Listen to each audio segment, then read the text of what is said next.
incongruente arrepentirse de lo que soy, y lo que soy es en gran medida gracias a la narrativa que me antecede. Y en este caso, al hablar de mexicanos, la narrativa que nos antecede y la principal es la de la Revolución Mexicana. A lo largo de este discurso voy a demostrar cómo los libros de la SEP están igual de equivocados que la bancada de gobierno y cómo la narrativa de la Revolución Mexicana es algo de lo que nos debemos sentir orgullosos.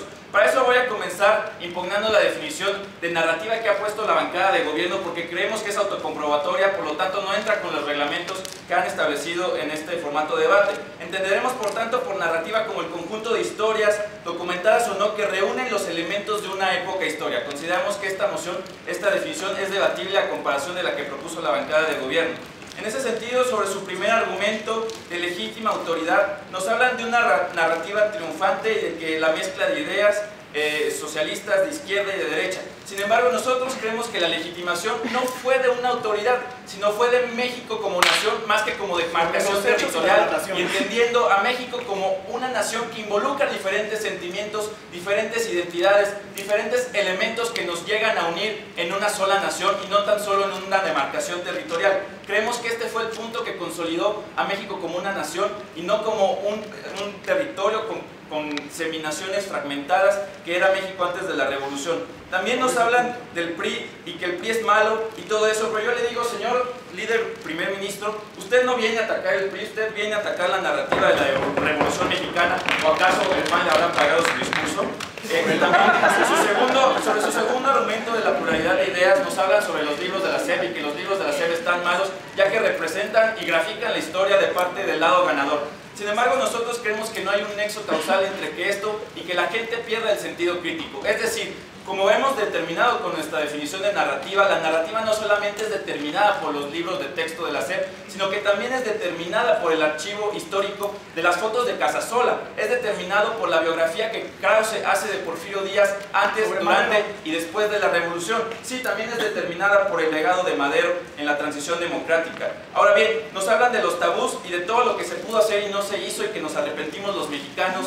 Y oh santo cielo, ¿qué ha pasado con las reformas estructurales? Sin embargo, hay que hablar de tabús contra tabús, y nosotros creemos que los tabús que había antes de la Revolución Mexicana eran más graves y representaban un enquistamiento más grave que los que hoy tenemos. Es decir, los tabús de donde los problemas antes se resolvían con balazos y el tabú de los problemas donde ahora tenemos instituciones que, si bien no son las mejores, sí son las instituciones que han sentado las bases para reconocer el México que somos y el México al que podemos llegar a ser.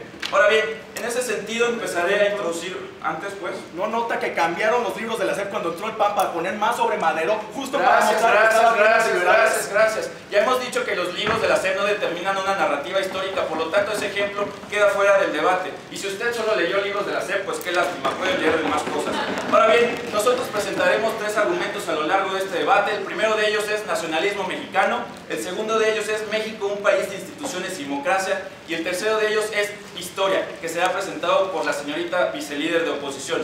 Sobre nuestro primer argumento, nacionalismo mexicano, nosotros entendemos que antes de la Revolución, México era un país fragmentado dentro de una demarcación territorial. México era un país donde los caudillos del norte se enfrentaban contra los caciques del sur y los caudillos del sur se enfrentaban contra los caciques y caudillos del norte. Veíamos que México era una realidad fragmentada. Sin embargo, después de la Revolución encontramos que México logra encontrar y cachar los elementos culturales que hacen que todos podamos encontrar una identidad común, una identidad que nos une pese a que tú seas alguien del sur, de Chiapas, o que seas alguien del norte de Nuevo León. Es esto el nacionalismo mexicano, lo que nos ha dejado como legado la Revolución y que es uno de los principales impulsores para que hoy podamos hablar de que México es una nación consolidada y de que México es una nación que se basa en los valores de la unidad, el respeto y la fraternidad. Es gracias a la Revolución que se reconoció la igualdad en las diferencias que hay en nuestro país y es esto lo que nos caracteriza como nación independiente.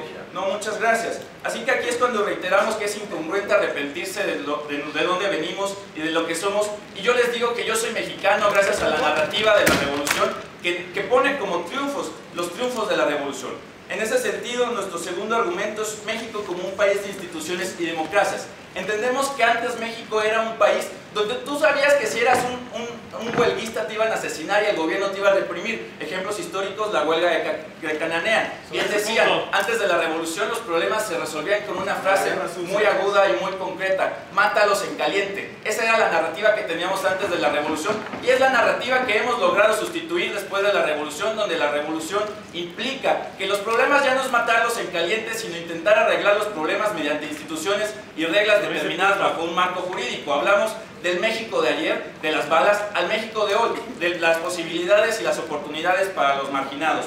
Entendemos que las decisiones caían en una persona con un consejo arbitrariamente elegido, llamados sabios, y que habría una arbitrariedad política que se ha sustituido dentro de nuestra narrativa histórica por instituciones que han consolidado lo que el México de hoy es y lo que el México de mañana puede aspirar a ser.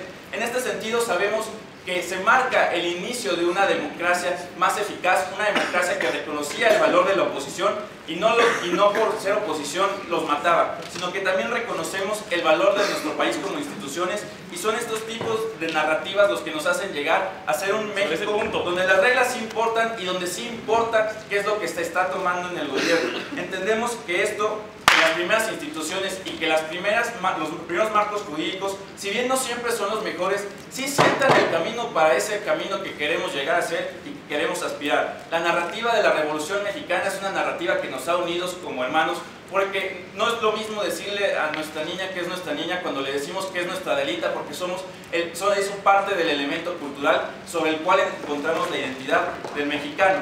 Creemos entonces que la Revolución Mexicana y su narrativa han traído más ventajas que desventajas. Primero, consolidando el país. Segundo, entendiendo que las cosas ya no se solucionan a balazos, sino que las reglas son importantes y se tienen que seguir para poder aspirar a un cambio.